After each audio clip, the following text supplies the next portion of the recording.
Okay, we're recording. Well, welcome everybody to August or September 18th Park and Rec Commission meeting. So we'll get going on this. We welcome our new commissioner, Rika Smith. So good to have you. And with that, we'll take roll call. I'm here. Go down the list. Commissioner Layden.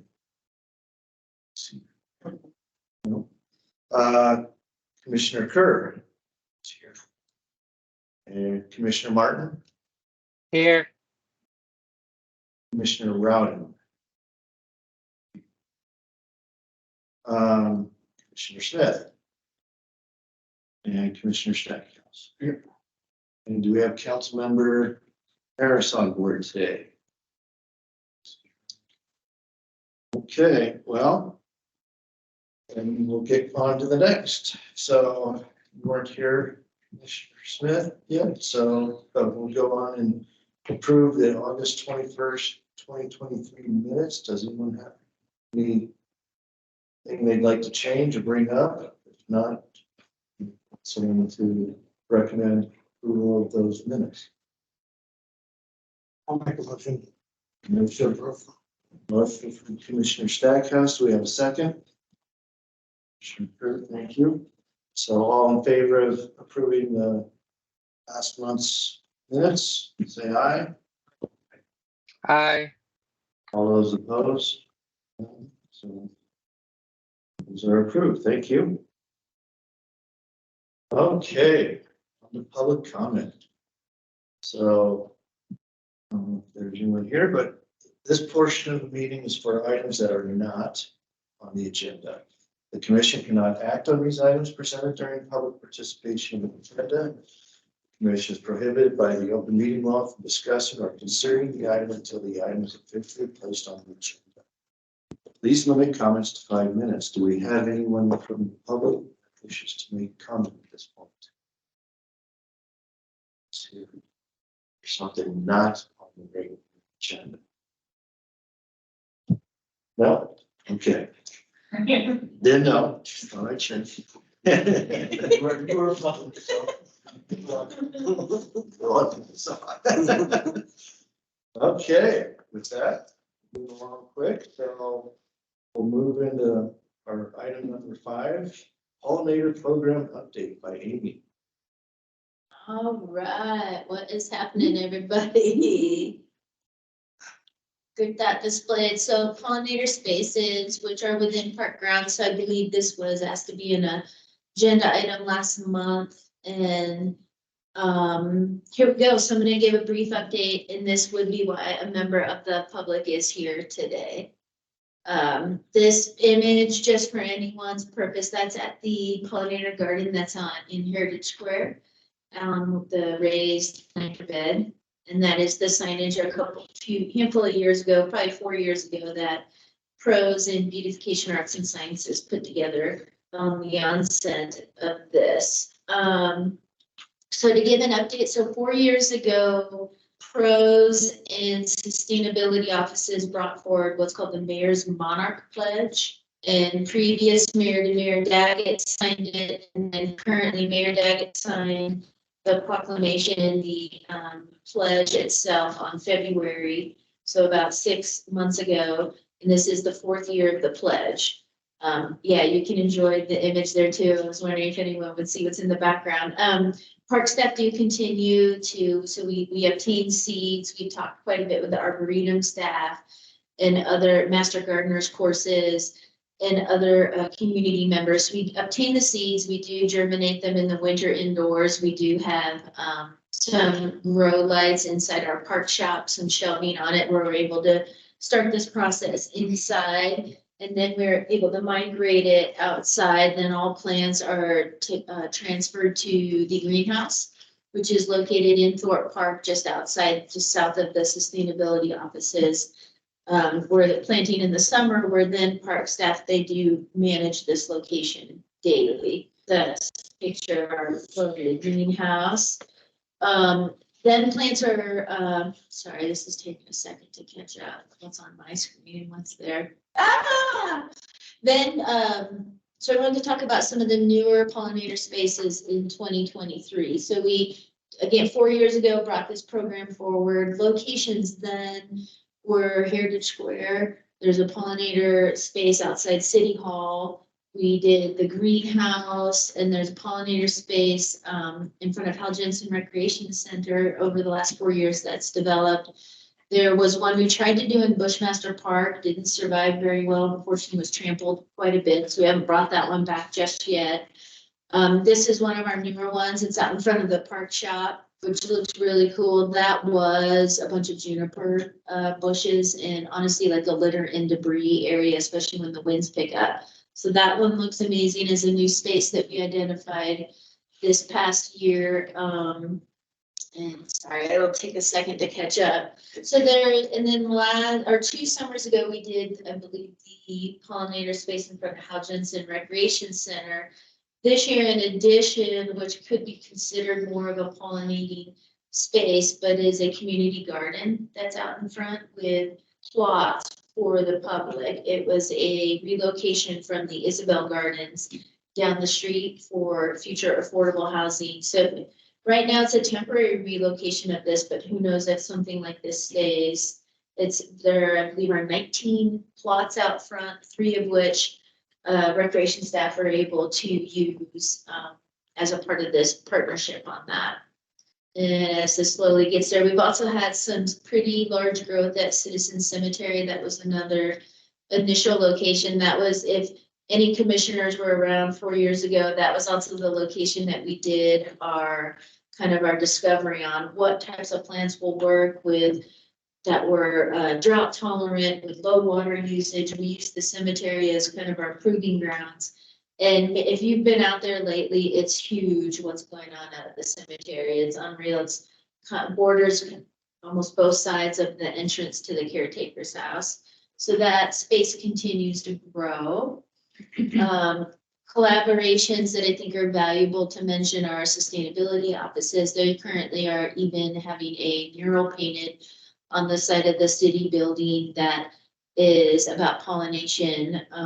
Beautification Arts and Sciences continues to be a partner on this. Recreation centers are now too, which is amazing. And then I threw out there the so what do future locations look for this group, which is a part of our public participation. So we do have, it's a part of a BPAC grant application process, if not mistaken. And this is one of the applicants.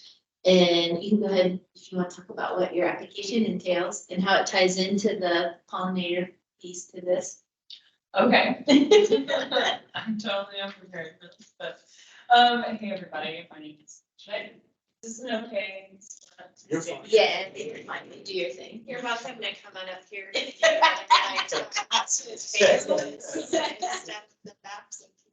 Yeah. Hey everybody. My name is Kathleen Slocum. I'm a recent transplant from somewhere else to Flagstaff. I work for Bat Conservation International, and that's why I came here because we have our storage unit office based out of here.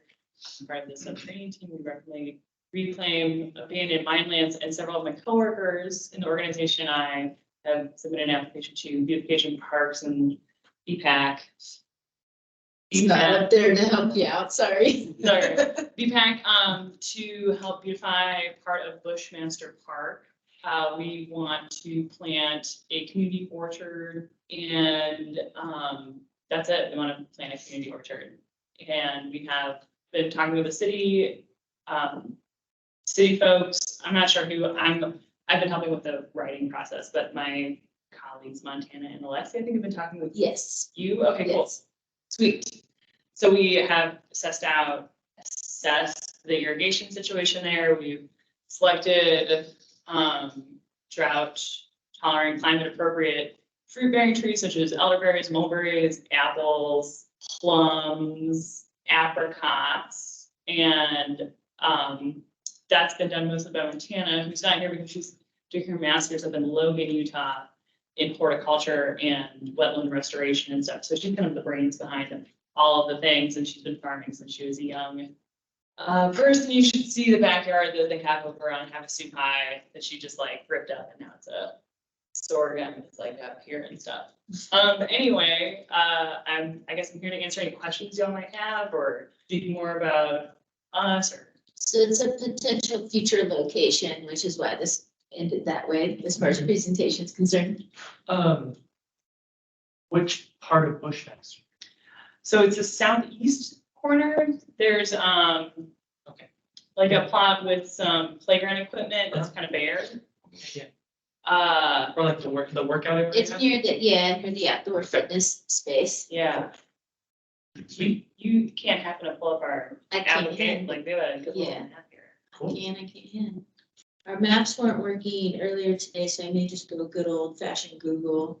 But it is, yes, it's near so there is, in that space, when that eastern side of Bushmaster Park was developed, there is irrigation stubbed out there. But that was for future, a community garden or whatever was going to bring forward. I think from a pros lens, it is an ideal thing to bring forward to this park and this community, since it unfortunately didn't occur in the 2015-2016 timeframe when everything was developed in this space. So this concrete kind of Lego piece is the outdoor fitness center. So there is some capabilities in this space here to do, there is some irrigation availability there. It is just stubbed out, if not mistaken. Is the hook it like the, I think there are some irrigation boxes in there. Yeah, I don't think your arrow is tracking. It's nothing. It's, Yeah, yeah, just. yeah, it's running really slow, so yeah, it is it's really not slow. there, though. I think it's gonna be somewhere, it could be somewhere in that area, if you can see that small arrow. yes. This Thank area. you. Yeah. That'll be so nice for dog walking. Yeah. So how many trees are you looking to plant? As many as we can afford with the budget. Currently, that is 38. Depending on, well, yeah, currently we budgeted out for 38, we've maxed out the grant that we're asking for from beautiful. Beautification and public commission. Yeah, and I know Kristen is on Kristen the, is here. yeah. Will you be removing any of the existing ponderosa trees or are you working around? I believe we could work around the ponderosas. I don't know. I think that would be the city's call or the park's call. Okay. What kind of water usage is this going to entail? Ooh, like, Like Volume. long term, Volume like metric. what, yeah, um, we all went to a water meeting. yeah, no, And so water and I'm thinking, what is that? yeah, that would be a really great thing to on hand. I know that in the beginning stages, they'll need the trees. We're getting young trees somewhere between this high and this high. So they'll need a lot of support through the entire growing season. So I don't know what the word substantial would mean, but regular at least, twice daily watering. Yes. And once they've like matured, is it like I'm walking down the trail and I just go? Or like, because if they're like for trees, I would do that. am I allowed to do that? Or is there like gonna be certain restrictions on what people can and can't take?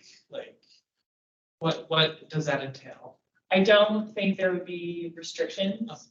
I think the impetus, the idea that we were coming forth was that it would provide just a free food source for the community, and yeah, be relatively accessible. Probably have to focus a little bit on like the harvest, because if you don't harvest, that turns into rat city. Yeah, raccoons. Yeah. Coyotes, just a cascade. I think we talked about in our proposal, supporting the orchard with community events around harvesting, kind of like Willow Bend does, and I know the Arboretum does as well, and hopefully tying into those larger structural mainstays in town that are already present, and we're hoping the space could kind of be a thing that other people would also take over as well, like local folks who do that. Like I know there's a guy who goes around with who has an apple press and is like, bring your apples to my press. I don't have anything to substantiate that, but anyway. We'll make it work. So this got brought up because of the pollinator. Or is there a pollinator component to this? The fruit trees are vary in whether they are self-pollinating or pollinated by pollinators. So that is the idea that the fruit trees, when they bloom in the spring, will attract pollinators and in general enhance the biodiversity of this little area. I have a potentially park staff question. So as we've learned in the last couple of months, when you add something to Bushmaster, people around Bushmaster have opinions.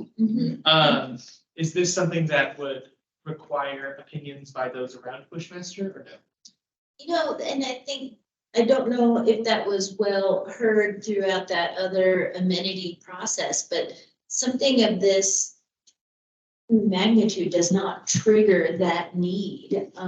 It's an unused space within a large community park. Where I hope there's a benefit is obviously the pollinator piece to it, the benefit as a food source for locals there, but also, when this whole eastern side of the park was developed 8 years ago, back then the intent was to have some type of community garden in this space.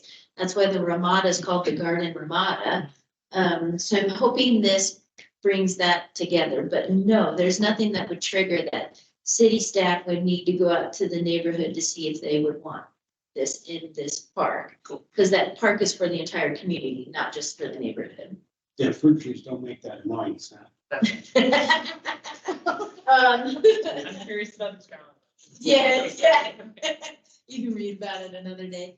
But this is an application that will be going to BPAC, to that commission. Is that, I believe, in October? Beautification, it closed on the 15th. It closed, and then, and I see Kristen's. Amy? Oh, Yes. I'm sorry. Can you hear me? We can. Okay. Sorry, I had some technological issues. Yes, so beautification and action grants, the due date was September 15th.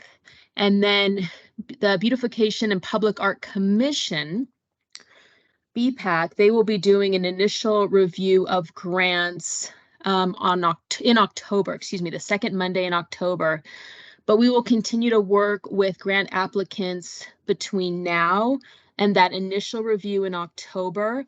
And then after that October review, if applicants, as this group of applicants in particular, if they are successful and they move on to the next level, we can continue to work with them from October until November, when we would ask them to come back and do a 5-minute presentation to BPAC.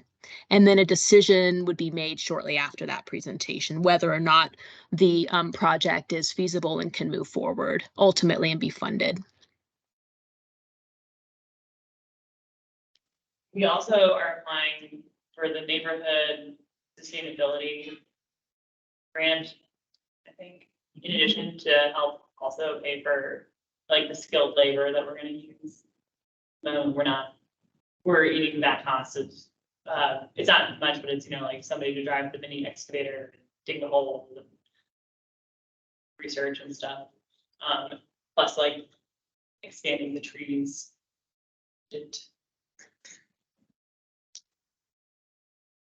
That was its association with this pollinator presentation. So it's one of the future locations we're taking a look at. I think we can continue to take a look at locations in front of our recreation centers, since the majority of the exterior or the at least landscape maintenance is performed by park staff at them. Not all of them may be ideal or have irrigation, unfortunately, in front of them, and in locations where we would want to pollinate our garden. So we're still cruising through that, but I did want to give the commission that feedback that if the pollinator location is not in like a raised bed or not out of the way of walkability, it's unfortunately was getting trampled. So we need to continue to discover where these locations can be within and within all of them. But I do think we'll have better luck if it's in a raised bed format. Any other questions on the pollinator piece, since I wasn't here when it was brought forward to be an agenda item? Go ahead, Commissioner Martin. I think that sounds great. Thank you for giving that update, Amy, and I hope your guys' project works well, and thank you for presenting that. Sure. All right. Well, Thank you. thank you for having me. Thank you. To be here. Sorry to choice. That's why I came here. Have a great rest of y'all's meeting. Thank you. Thanks for presenting that, Amy. Yeah, absolutely. So with that, I think we're all done with the pollinator discussion. So we can move on to number 6, recreation supervisor update with Tyrone.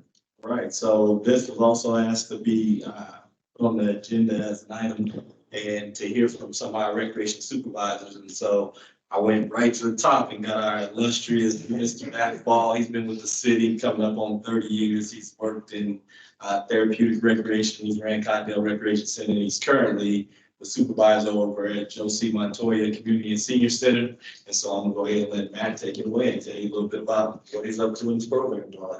Thank you, Tyrone. His introduction was going to be part of mine too. But, my name is Matt Paul. I'm happy to be here today. So thanks for inviting me. I started out at the city in the therapeutic rec program, which was the McPherson building next to the ice rink. And I was there for about 9 years. And then I went down I was asked to go to the Cottondale Rec Center, which I did. It's a terrific experience down in Cottondale. I was there for about another 8 years or so. Then I was asked to come up to what was then called the Fort Park Community Center, which I did. And I've been there for about 15, 16 years. And it's now, of course, the Joe C. Montoya Community and Senior Center. I brought a handout, which is just our calendar, our daily calendar, just to kind of give you guys something to look at. If you're interested, would you like one daily? Gina, if you would, to pass these along. Thank you, Tara. This will just give you just a small sampling of some of the activities that we have going on at the center. I'll highlight a few bigger things. Some of you may or may not know that out of our facility, which of course is city owned and operated, we are the home location for the senior lunch program. And the senior lunch program is funded and run by Coconino County. So we have an IGA with the county whereby they come into our building, use our kitchen and dining room for the purposes of serving the lunch to the congregate group. And then they also deliver about 120 meals on wheels from there every day.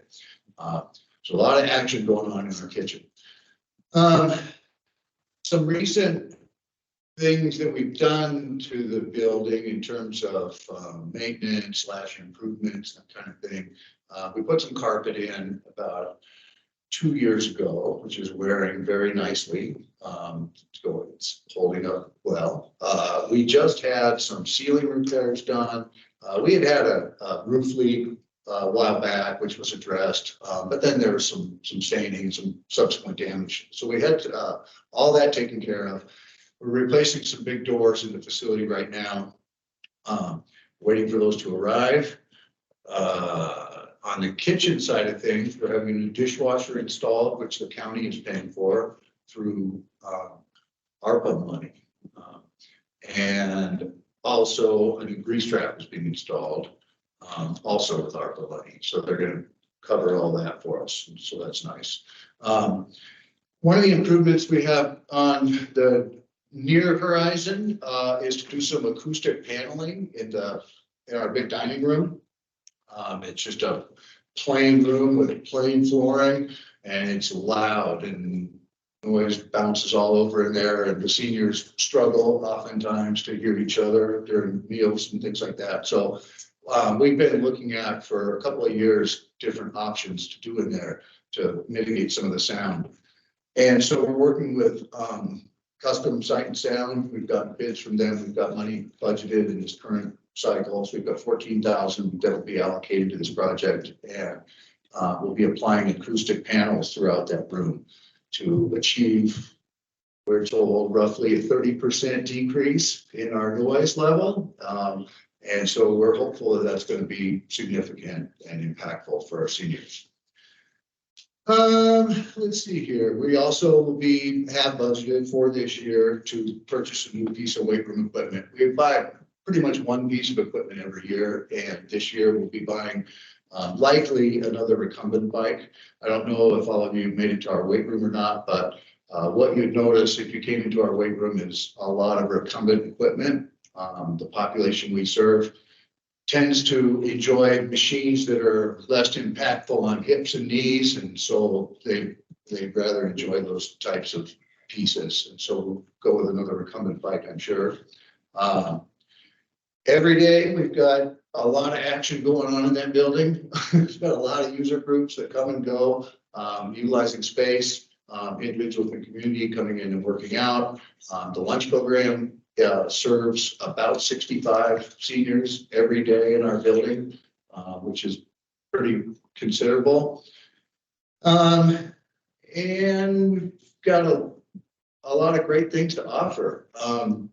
I would invite you all to come over to the center at your leisure and take a tour and see what we do. You're certainly encouraged and welcome to come and participate or just observe any of the classes or activities that we have going on, so you kind of see and feel what we're all about. We're proud of what we do, and we like showing it off. And I guess the only other thing I'll add is that I appreciate being here today. This will likely be the only meeting you'll see me at, because I'm retiring on November 3rd after 30 years. So,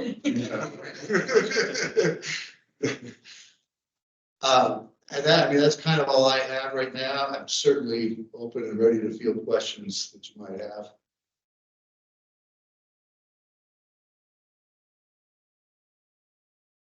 Questions? Commissioner Martin? Thank you for that presentation, and congratulations on retiring. That's a really big deal. Thank you. Thank you.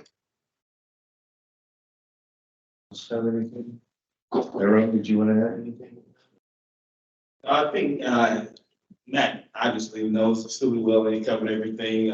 There's some of the partnerships that they have at the center when you talk about like NAU and some of the programs, the digital hygiene and nursing that come through and help out, and then some of the organizations that because we have one coming up that we met with that is looking to do some studies on just the seniors and their movements and the cognitive behaviors and all that type of stuff. And so it's a lot of good stuff going on over there at JCM. So yeah, definitely encourage you to stop on by.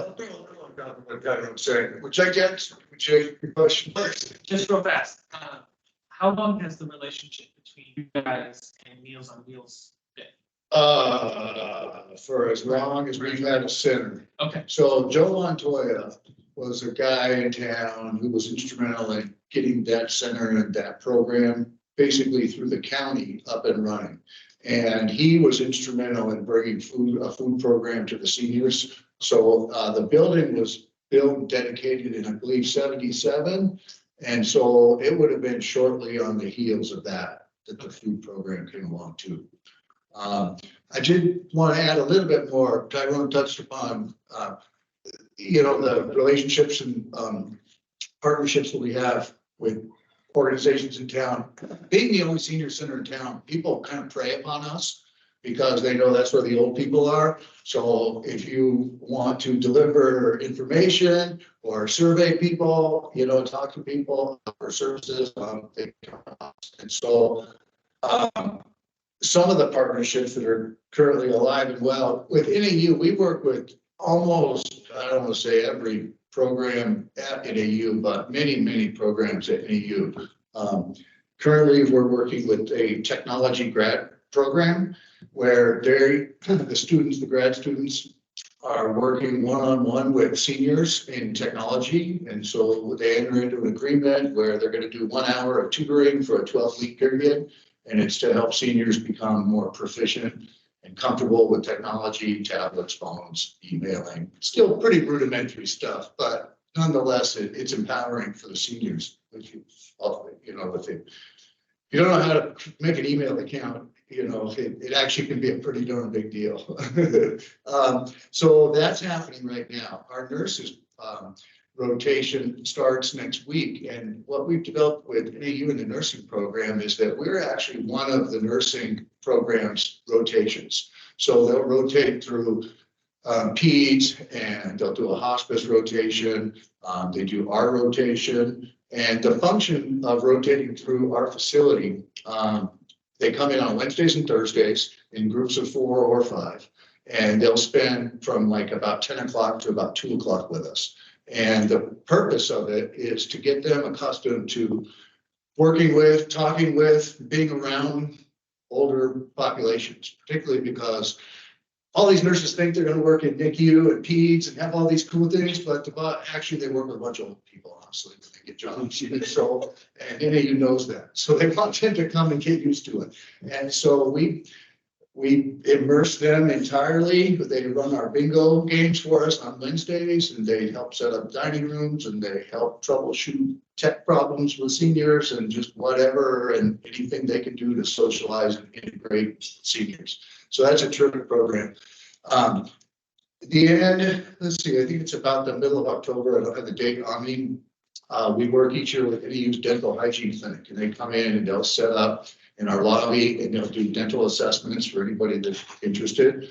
And if they determine there to be great need, they have coupons that they can give out to local dentists to get work done for people.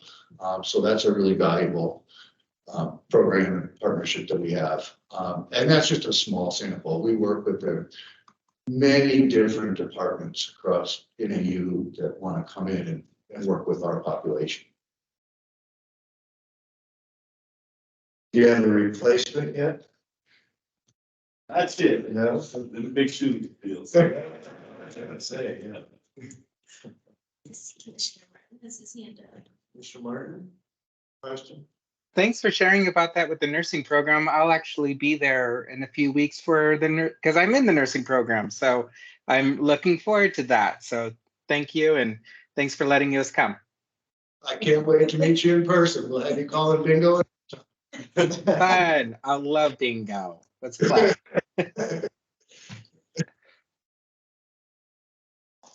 Thank you for presenting, and congratulations on a long, wonderful career. Yeah, thank you. Been great. Great. Well, if no one else has any more questions, we can move along. Well, thanks again. And we're moving on now to number 7, pickleball update. So from the last time that this item was discussed, at that time, it was moved, the direction from city council was moved forward with the design and construction of the courts at Bushmaster Park. Since that time, the contractor who was originally had agreed to do design and construction, they would like to remove themselves from the design piece of this due to some interactions with some of our community members. So that city staff have sent out, have talked to, there are 3 landscape architecture firms on call for the city. All 3 have been given the opportunity to provide a design proposal to design, and then the contractor would build. So it's just separating that aspect. Those quotations were delivered to me on this last Friday. I have not gone through them and taken a look at them just yet, but will this week, just to keep the process moving. But given that it's already September, it's really going to be a slow and steady process because nothing will be constructed this fall. And the idea would be that this moves forward with design and all of the work that goes into before you literally put a shovel into the ground, and in hopes of doing that in the late spring after snow melt. So that's where that exists today. A week from tomorrow, on September 26th, I am bringing forward to City Council suggestions from the May 16th pickleball meeting that night at City Council. They wanted staff to bring back suggestions on hours of play, including lighting, and when that would be permissible. For the commission's reference, right now in city code, parks are open Sunday through Thursday, 5 a.m. to 10 p.m. And then Friday, Saturday, 5 a.m. to 12 a.m. And those park hours also correlate to times that lighting can be used on these sport courts. Our ball fields are a little bit different because that is a permit with athletic user groups, little leagues, and our own recreational programming with, say, adult softball kind of thing. So this would just be focused on where we have lighted sport courts, and those locations would be Bushmaster Park, where there's 2 tennis, 2 basketball, of which those 4 courts are dual stripe for pickleball, and our only other lighted courts are 4 tennis courts at Thorpe Park. So what is, in doing a review of what majority of municipalities are in the state, there is consistency, which staff tends to lean toward, where it's anywhere from 10 p.m. to 11 p.m. depending. There were even some 10:30 p.m.s amongst other municipalities. So what is being suggested is, from a staff lens, next week would be sunrise to 10 p.m. And that would be for park hours to be open and lighting on sport courts. So those lights would not be on past 10 p.m. if approved by city council. And we'll see if other direction is provided next week or not on that topic. And that would be a city code change within the Parks and Recreation city code.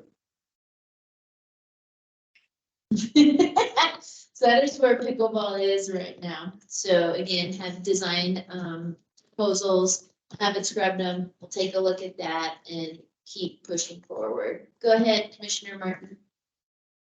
Amy, can you say that timing again? So what is the current timing of the lighting and the opening of the parks versus the proposal? Current timing would be 5 a.m. to 10 p.m. and that is Sunday through Thursday.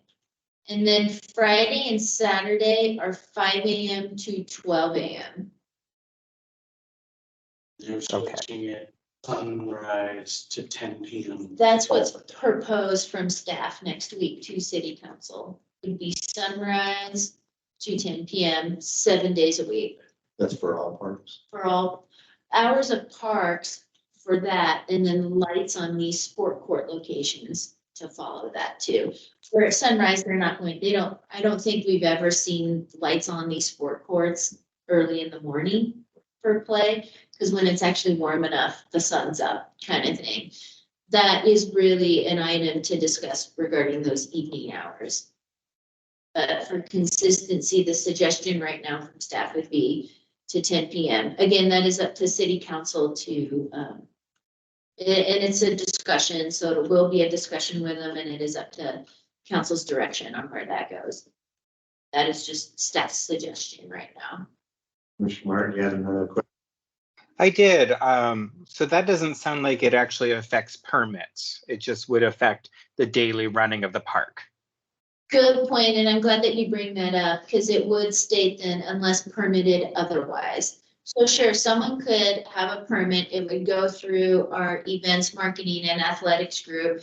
If I wanted to host a big tennis tournament and I wanted lights on that Friday, Saturday, because I may have program play to 11:30 PM. That would be a part of my permit application, of which then if issued by city staff, at least then I would be permitted to do that. Okay, that makes sense. Thank you. And it's just on sport courts, not ball fields. I know we talked about it many times. But just, so did I make it up in my head that we're making the tennis courts pickleball courts and then doing new tennis courts? So that is what, and it has yet to be presented to city council.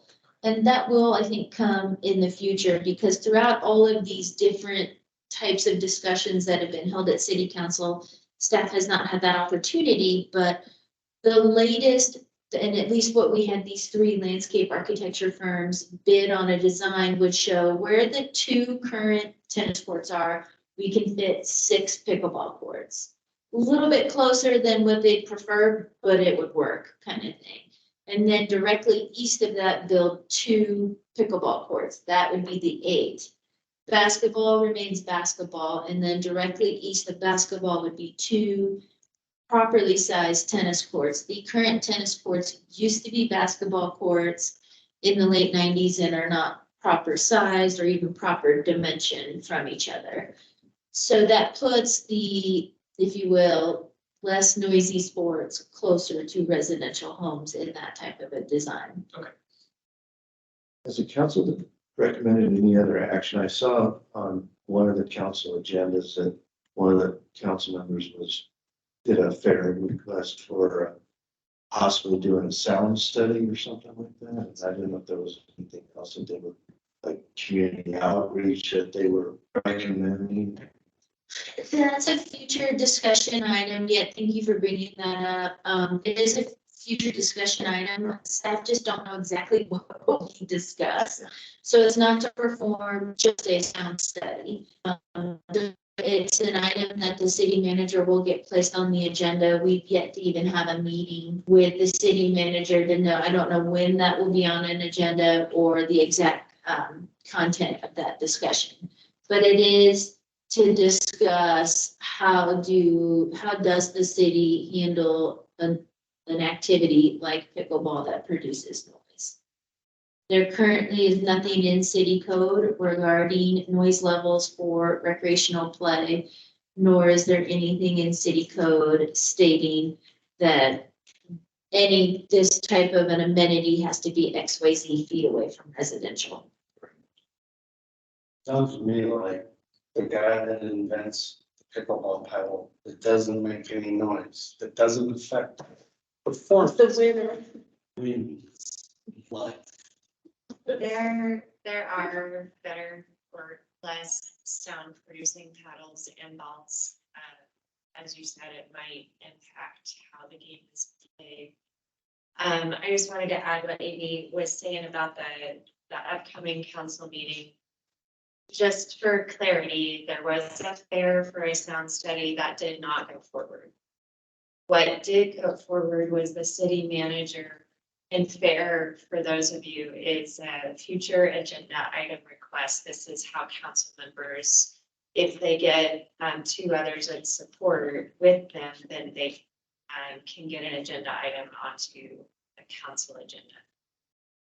What the city manager offered to do instead, as Amy said, is a bit of more staff-driven mitigation discussion on city council agenda. I did get a meeting scheduled with the city manager and legal to start talking through what he's looking for. It's later this month, I want to say possibly next week. And then we will get that scheduled possibly in October. But we want to be able to talk with the council about things other than just a sound study. And it was apparent that the council wants to talk about more than just a sound study as well. Not that a sound study won't come out of that conversation, it might. But at least this way we'll be able to have a very honest conversation with them about staff ideas, staff recommendations, we've been in discussion with adding more trees or vegetation around the courts. The idea of a different location of the courts that puts them further away from homes, like all of that, we have not been able to discuss with council. And so I'm actually quite thankful that the city manager offered to do it this way so that we can have a more robust conversation about all of the opportunities that are out there, rather than just a sound study that might tell us, yeah, pickleball's noisy. And then what? Because we have nothing to compare that to. We don't have any standards in the code, as Amy said. So that's what we'll look forward to, and we will certainly keep you posted. If the timing works out, we may even like do a dry run presentation to this group before we go to council, or if the time does not work out before we go to council, then we'll flip it and we'll give you a similar presentation after council, and we can tell you what council said. So, and then kind of off topic, but the council then requested another session to talk about just parks and rec projects in general. And I guess maybe we can talk about that more with the later agenda item. Do you have a schedule for presenting the current concept to council, just to define those? That's what we're hoping, this discussion with them, not the one next week, but in the future, as a result of that former fair item, enables staff to do. Any more questions? Commissioner Martin, do you have any other questions? I don't, thank you. So I know you said you hadn't gotten through all of them yet, but when a project is split like this, where it's instead of one company doing the design and the building, and one's doing the design, one's doing does that make it typically more expensive? It does. Okay. And it may. We're hopeful that it doesn't in the end, but it may. Plus time has now gone by too, unfortunately. Okay, even cheap. They're not. Thank you, Amy. It's a good update, so forward to seeing where that goes. So with that, we can move on to future ballot questions. Rebecca. Yeah, so the commission at one of our last couple of meetings started down the path of wondering if we need to be preparing. This was one of those, we were starting to have a discussion, I think, and I was feeling uncomfortable about it not being agendized, and was like, hey, let's just throw this on the ballot, or on the agenda, on the ballot. I wish. And so here it is on the agenda. This is really your time. I didn't prepare anything. We are here to answer your questions or help you vet any ideas that you have. We just in terms of timing, remember that we do have an approved 5-year capital improvements plan, which was presented to you in the spring. We will be, and it seems crazy, but we're already starting to think about budget for next year. And it just got adopted, but we're already starting on it. So we'll be looking at that, updating it with cost estimates and things like that. You know, as we get updated numbers on revenues, we're able to tweak things. We may have to tweak things down to fit within budget if revenues are down or if revenues are up. On the BBB recreation tax, then maybe we can look at adding any projects. We'll kind of need to know some of those draft numbers before we come back to the commission. We have been talking about possibly doing a new prioritization exercise with any of the new projects that have come forward and the previous projects that didn't make the initial funding cutoff. We might like scramble those all up again and ask you to do a new prioritization exercise. We haven't thought quite that far ahead yet. We will be coming back with our updated 5-year plan. And I see that Chair Wilson from the Open Spaces Commission is on here. We're thinking about a joint meeting with Parks and Rec and Open Space, mainly to talk about budget, and that would probably be in January, February timeframe. So that's kind of the basis, the reason that it's on the agenda. It's a little bit of information for you, but this is really your conversation time and questions. Kind of ballot measures could you put forth for the parks? So just as a history lesson, and this is kind of for, is that Micah or? Micah. Micah, okay, and for Micah's sake, I think pre-pandemic, the commission had actually come up with 3 priorities. We were preparing to go to council to request. You can restate the question you asked, Chair. Oh, which question? I think the question, I asked if, what would be a typical ballot measure that we could try to get placed? So in case you didn't hear that, Ryan, Commissioner Parsons was asking about what a typical ballot question might look like. So I'm going to give you a history lesson a little bit without trying to kill you. Pre-pandemic, the commission had prioritized 3 major projects to go forward to the city council to request to get put on a ballot. Then the pandemic hit and council decided that it was not the time in November of 2020 to ask voters for any funding for special projects. Not that Parks and Recreation might have even risen to the top. So think of all of the city's needs and priorities. Flooding is a really good recent example that got funded. That's going to take precedent typically. Or public safety needs or things like that. There's a lot of pent up demand in the city, Parks and Rec being one of them. But those 3 priorities that the commission had previously identified for possible ballot measures was Cheshire Park expansion. So that's that multi-purpose field. The Continental Girls Softball Little League complex, and out at what we call the Christensen parcel north of the mall, a racket facility. I think all 3 of those together was, I remember cost estimates like 40 to 60 million or something like that. it was, yes. So pretty high, and so it was unlikely that council would have wanted to do all 3.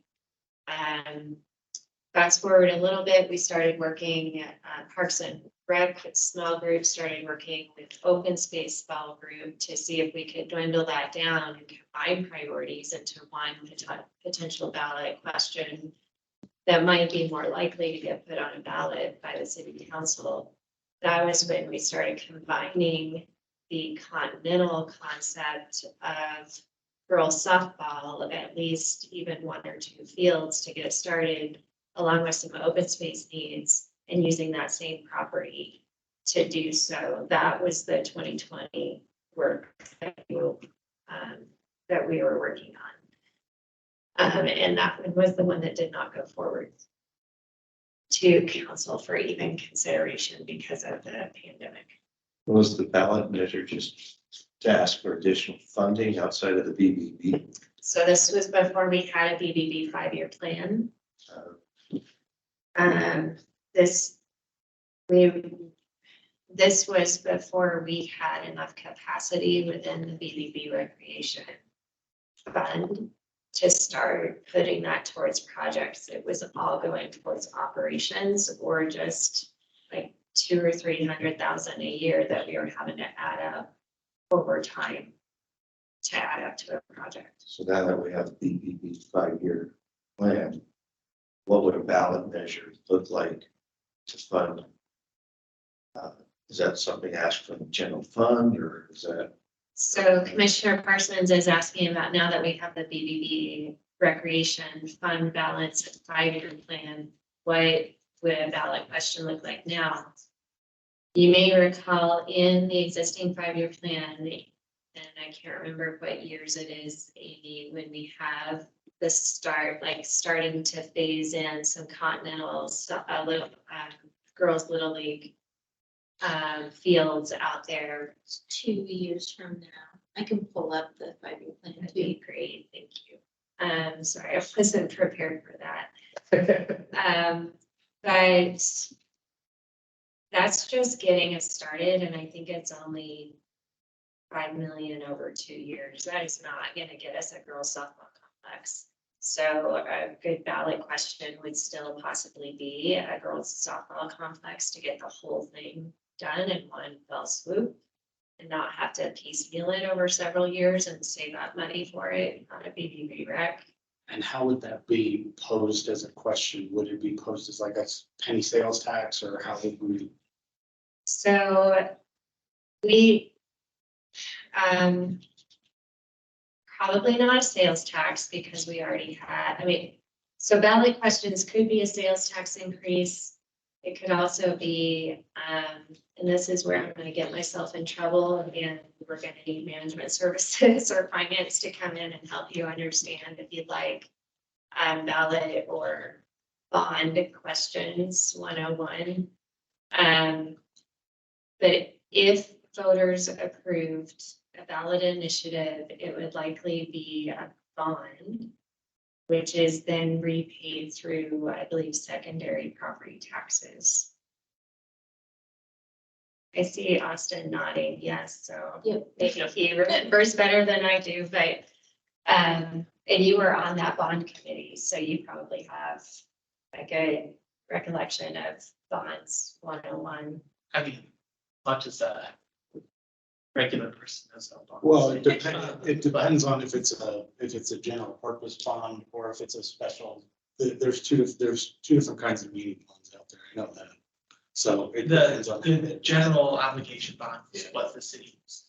to do something like that. Yes, that's what the questions on the 22 ballot were, with flooding, with Affordable public housing. safety, and what was Affordable housing. before, yeah, those were all general obligation bonds. That was $77 million. That was proposed that would be paid over time, of course, the next however many years. And of course, the city only has X amount of capacity that they can bond, and with those projects passing, our capacity is now lower. I'm not sure what the current number is. But it limits what other bonds can be requested. in And under upcoming general elections. obligation bonds, but they could do another kind of bond to do, but they wouldn't do that. So yeah, you either pay back a geo bond with property taxes or sales taxes. I don't see this council or any council in the recent past being interested in raising sales tax because ours is already pretty high. We also do get a significant portion of the BBB recreation, which is kind of a sales tax. It's just on certain industries. So I don't know, it seems unlikely that a council would want to increase the sales tax. Just curious. Has the city manager talked about setting up another bond committee? Like, are there bonds being floated? Not yet, and there's no. We're limited to these types of ballot questions every 2 years, and it has to be November of even years. So they probably wouldn't even start working on that for a while. Commissioner Martin, do you have a question? I did. Rebecca, the BBB fund has to be reapproved here in a few years. What is the time frame of that? And do you know what's the city's plan for putting that back on the ballot? Yeah, thank you, Commissioner Martin. So the BBB tax comes up for renewal in 2028. I think it's like March or May of 2028. So knowing that we can only go on even years, we want to have the opportunity to have 2 times to ask the question in case it fails the first time. So that will be on the ballot in 2024. Is a request to renew the BBB sales tax. Just to bring everyone up to speed, and on the same page. BBB taxes on bars, restaurants, hotels, campgrounds, liquor sales, I believe. So it's basically a bed, board, and beverage tax. That's what BBB stands for. So it's mostly funded by whenever you eat out or whenever tourists visit and stay in hotels or eat out. And then they call it the BBB recreation. We get 33% of the revenue of that. Okay, thank you, Rebecca. Yeah, I know we get say that ahead. again. Oh, okay. Sorry. So we get 33% of that. How much of that 33% ends up comprising of the Parks and Recreation budget? Roughly. So, that's a harder question to answer. Like percentage wise, like it doesn't have to be down to the dollar.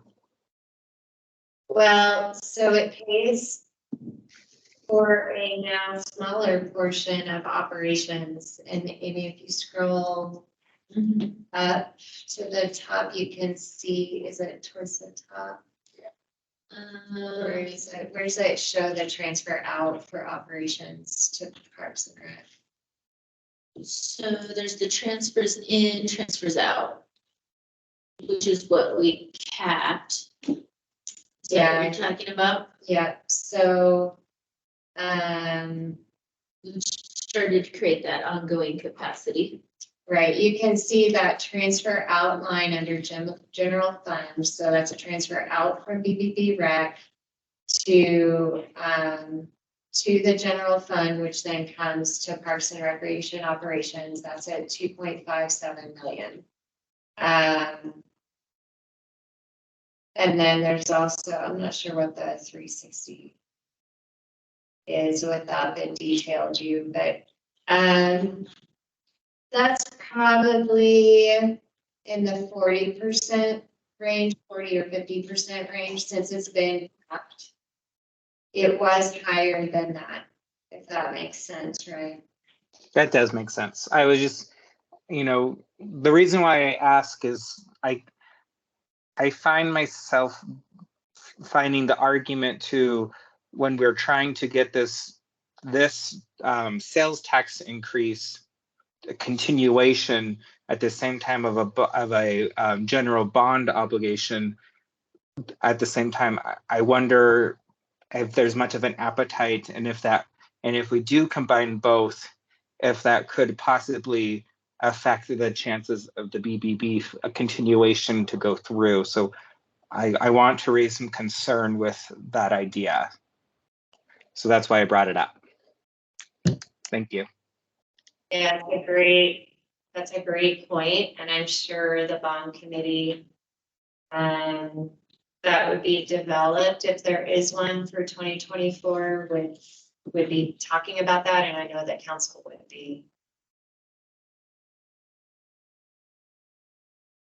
Competing interests within.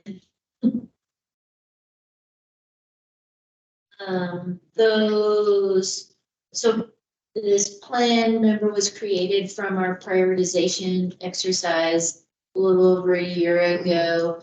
And so we've got the ongoing playground structure replacement occurring. That's that 150,000 you see going left to right across the screen. There's 1 million down here, which is in 2 fiscal years from now. That is the Cheshire expansion, and then down below in 2 subsequent years past. I don't know why my mouse doesn't want to play nice today, but it doesn't. That's that 1.5 million spread out over 2 years, so 3 million total in years 4 and 5 from today to start to, as kind of seed money to start to develop that girls softball complex at Continental.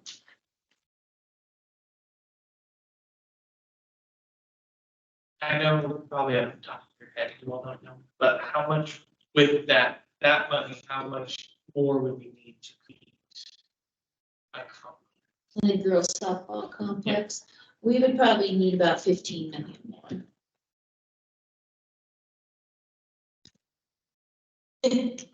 So I think like if we went, if the commission wanted to recommend to council to put a girls softball complex on the ballot to get just one project done, I think we would ask for probably 15 to 20. And then if approved, we can adjust the 5-year plan accordingly. Maybe I'm being ambitious. I think it would be great to see if we could do that. I don't know.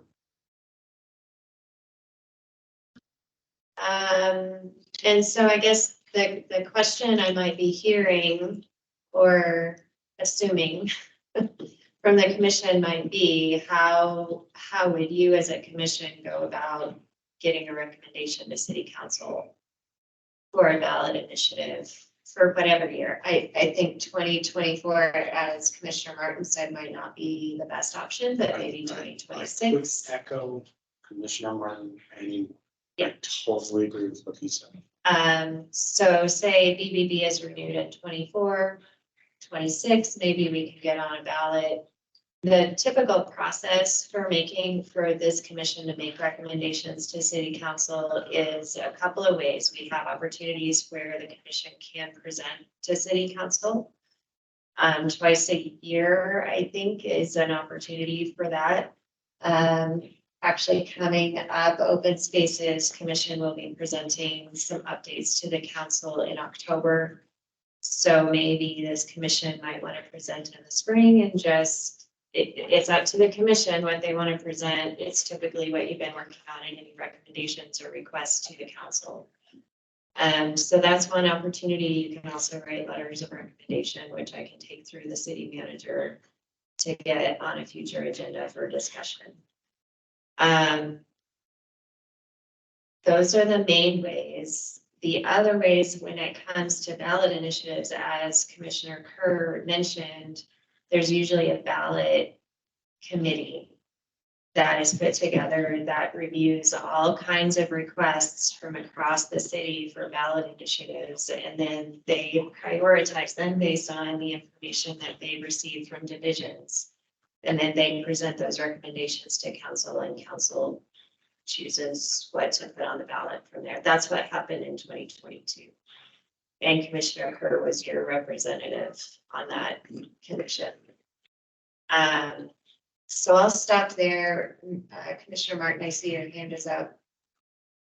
So I'm gonna Yeah, I just had 2 things. So, eventually we still have like funding for the West Side Park, because that's, from my understanding, that's completely funded. We're just having difficulty with getting road access for that park, from my understanding. So for context, I wanted to bring that up. So, while that park is small and limited because of the terrain, there does mean we do have something available that we could pursue. And then Rebecca, I know we talked about this in the past, but I think a previous bond measure went through years ago that we still have leftover funds from. If I remember correctly, it was like for the Lake Mary Park / like Christensen, but I don't know if it's ever been used or utilized. So that money is still there, correct? That money is still there. Thank you for bringing that up, Commissioner Martin. Although it's kind of a sore subject for staff because we haven't been able to spend it.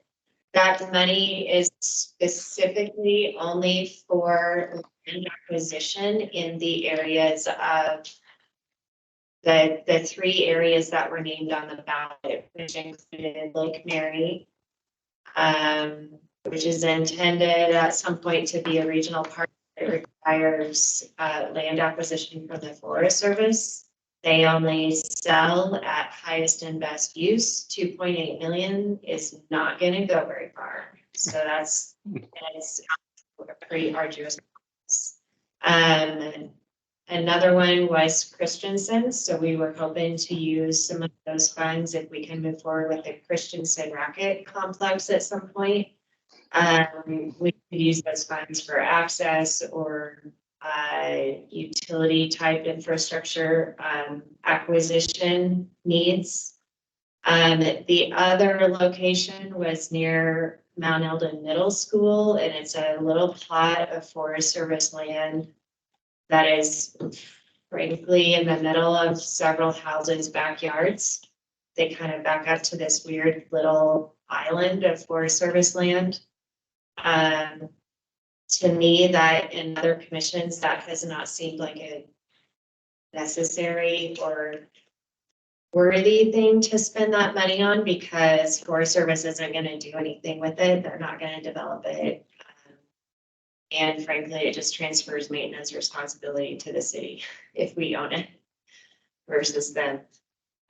So it's only for land acquisition in those three areas that we used for. Could we, I know, if I remember correctly, because one of them you said is Christensen, right? Correct. Christensen is the one that if I remember correctly, we have trouble accessing currently. There's not a very good access. Could we maybe utilize that bond money to explore creating access for future development of that park? That's exactly what we have worked on. Again, it's access from the Forest Service, which just with staff turnover and it stops and starts with both the city real estate office and with U.S. Forest Service. It's a difficult acquisition as well, and without funds to then develop that park, it hasn't risen to the priority list. So that would be another Forest Service. Okay, that answers that question. Thank you. All Forest Service land acquisitions.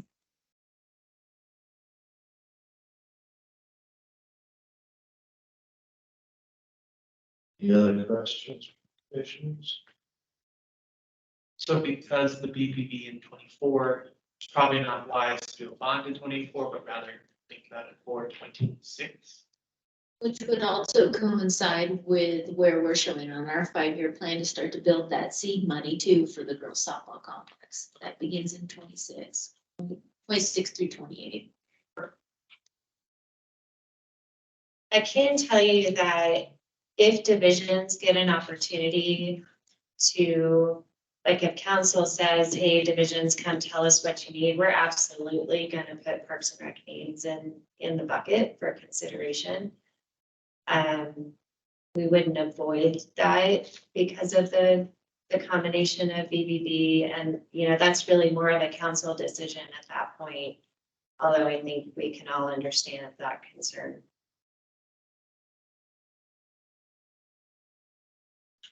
Thanks, Holly.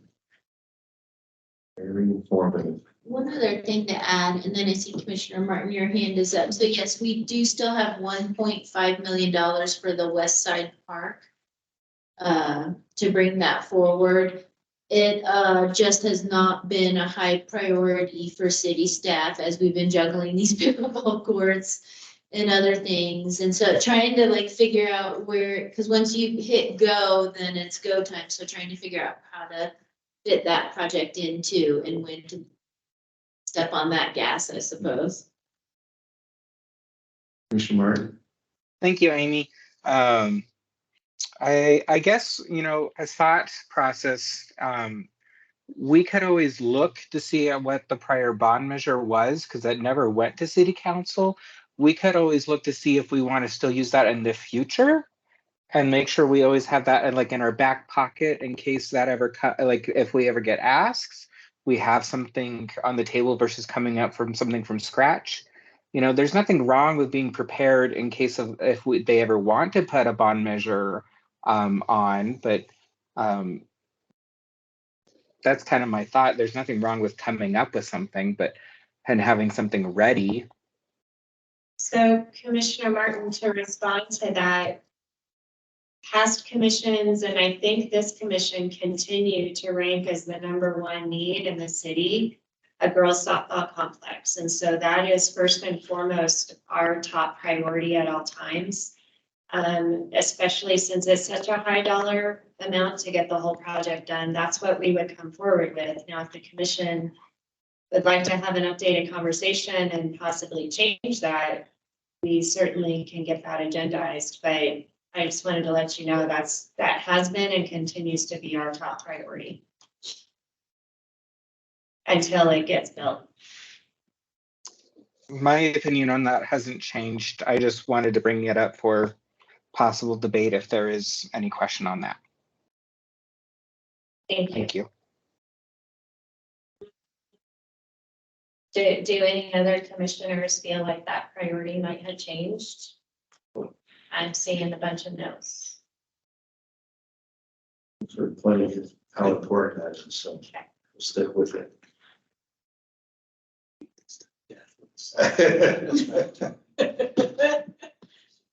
Thanks. No, that would make too much sense. Thanks again for all the information. That's very, very helpful. With that, I guess we're done with that. We can move on to city council liaison, but the council member Harris is not with us, so skip over that then. Reports and monthly highlights of parks and recreation, open space events. You guys get a chance to review on that. Looks like a lot of things are moving forward.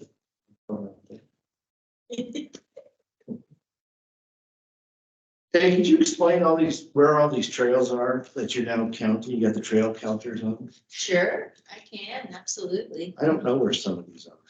Which ones do you have questions on? Well, the Route 66 West, a lot of people are using that, and I have no idea where that's at. That is not too far from Babbitt Ford. So that would be that western section of the Route 66 commuter trail. Closer to, so between like downtown and before Ponderosa Park. I was trying to think of Route 66 West. No, And then the eastern side would be, I believe it's even east of here, okay. since that trail segment runs that entire. That makes sense. I think I know where. You're supposed to get on your bicycle or feet and go find them. I didn't realize that. Well, I've been on it now.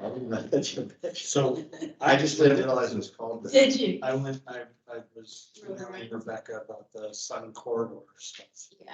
and I actually rode on my power assisted mountain bike. I rode the entirety of the loop trail. Of the flag loop trail, yeah. And let me tell you, that needs some signage. Yeah. Oh, my goodness. Yeah, outside of the foots, yeah, it's not the foots, yeah, No, I the had to, trail, I had yeah. to ride with the GPS. Yes, it can be hard to find your way actually on the western side. Yeah, and the other one I don't know is the PC Waterbird. That's Picture Canyon. Oh, all right. So PC on all of those, because I want to say there might be 3 or 4 trail counters out there just for Picture Canyon. Okay, So that combines all of those that are in open spaces and along the urban trail. that makes sense. Okay. That's all I have. Very good. Anyone else have anything? No? Okay. Information items to and from commissioners and staff. I think staff has given us A lot of information. staff can take. For once, we don't have anything to share with you on this agenda. Okay. Anybody else? Oh, Rand's guys. Commissioner Martin?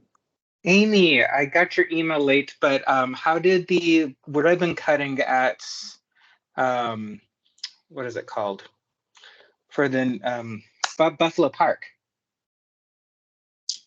What are they cutting at? Ribbon I said, cutting. didn't they have a ribbon cutting? Wednesday, we had kind of a celebration at Buffalo Park from 11 a.m. to 1 p.m. because park staff are complete with that grant project. Seriously, high fives to every single parks coworker that worked on that project. 'Cause that was not easy to accomplish, given the winter storm season that we had, plus some staffing situations. So that is complete. The trail is 100% reconstructed. There are 6 pieces of universal adaptive equipment up in lieu of 6 of those previous parkour workout stations, 4 ADA handicap parking spaces with a walkway and an access into the park. It's awesome. It's amazing. So please go check it out if you can. We did have some commission members from the Adaptability and Inclusive Commission out there, and I think we're gonna do some videos with that group and commission members. We to demonstrate some of the equipment. We also had an adaptive sports group out there that works in the community with a lot of youth, but also I think all age groups, and they will also start working with us on maybe some video opportunities out there too. It has its accessible loop. It's pretty cool. So we're not doing a large ribbon cutting like we did in 2020 on the bathroom. Sounds good. I was just curious how that went. Thank you. There will be no toilet paper king, if you remember that. I don't, but thank you. You also had state parks out there to review. Walked it with State Parks, which was the grant funding agency. They were very, very happy with the product, and yeah, it's awesome out there. It's really, really a neat upgrade to that already iconic park.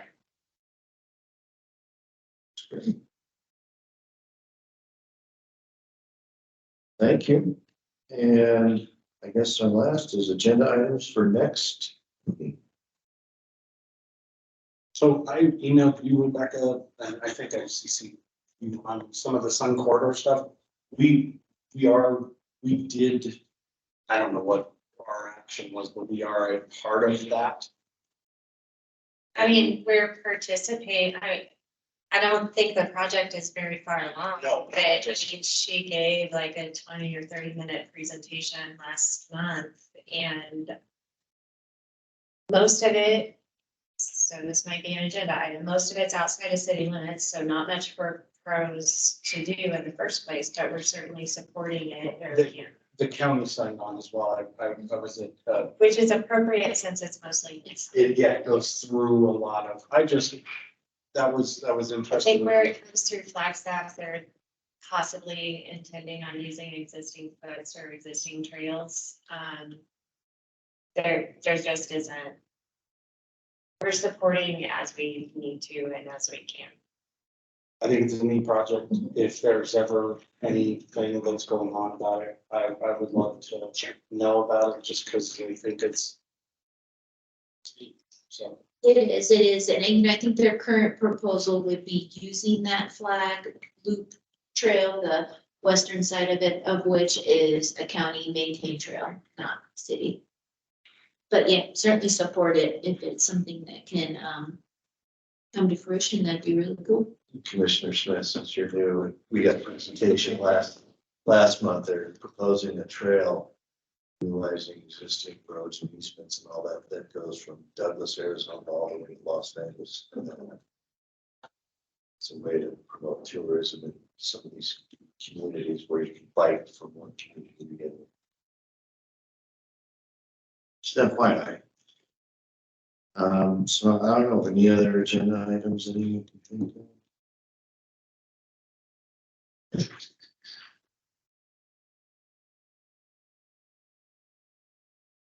You can obviously provide an update based on the discussion with city council on these park hours. Because it impacts just overall park hours plus hours, like it's 4 courts and 2 in a regional park and a community park. Something that would help me with context, since I have 0, why and why not? We can talk about that if it's on the agenda. What's that? We can talk about that if it's on the agenda. No, I'm just saying for future agenda items, I would just love to hear, maybe the pro and the con of why we would want to change it. With hours, sure. Yeah, just so, because we're supposed to be representing the community and I am not doing that, because I have no idea. Right. So, Yeah, what I think, well, and we can talk about it next month. Yeah. Yeah. I was gonna get shut down pretty fast. What I was gonna say. no, I wanted to, it gives us something to Yeah, hit yeah. the old. Well, and it shows the collaboration between parks and police too. Maybe we should have a police that would tell us why we should and shouldn't have things. That would be an interesting perspective. We'll definitely have another recreation supervisor update, right? Yep, yeah. Yes, that'll be another agenda item. I don't know if this is potentially relevant, but with the 480 coming up, I know that's like the big thing, but on the ballot, there's 19 other questions too. Are any of those Parks and Rec related? Anything that we should be familiar with this upcoming election? we can see if the city clerk might be willing to come and do a quick presentation. Those are charter amendments, the other many questions that are gonna be on there. I think it would be beneficial for you to be in the know of what those are, but no, we support most of the recommended changes because they just make our lives easier. Yeah. But they're not specific about Parks and Rec. But would you like me to see if she's available in October? Yeah. Or she can go first.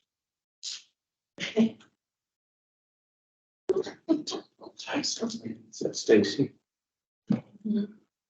Which one? from Mark. This would probably be Stacy Salzberg, the city clerk.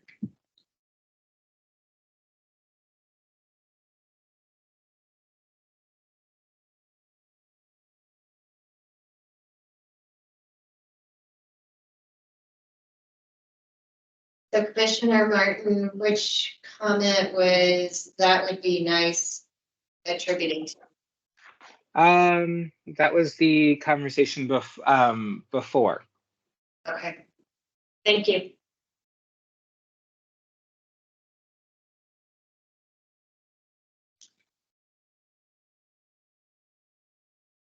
Very well.